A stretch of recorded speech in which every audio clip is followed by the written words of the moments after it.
Husband permission দিচ্ছে না দিদি, ফ্যামিলিও সাপোর্ট করছে না, আমি না কাজটি করতে পারবো না। হাউস ওয়াইফদের জন্য এই সমস্যাটা একদম ন্যাচারাল।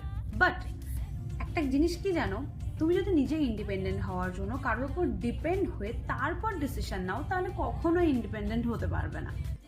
চলো একটা রিয়েল স্টোরি শেয়ার করি। একজন হাউস ওয়াইফ যে নিজস্ব স্বপ্ন এবং আইডেন্টি বিল্ড করবার জন্য ভীষণভাবে সিরিয়াস ছিল।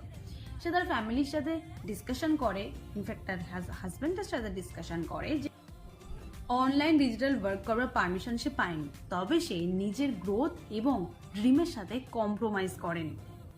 অ্যান্ড ফ্যামিলিকে না জানিয়েই সেই ওয়ার্কটি করা স্টার্ট করে। অ্যান্ড এখন যখন সে রেজাল্ট ক্রিয়েট করছে আর ফ্যামিলিকে জানাচ্ছে, হাজব্যান্ডকে জানাচ্ছে, তখন ফ্যামিলি অ্যান্ড হাজব্যান্ড সবাই তাকে সাপোর্ট করছে।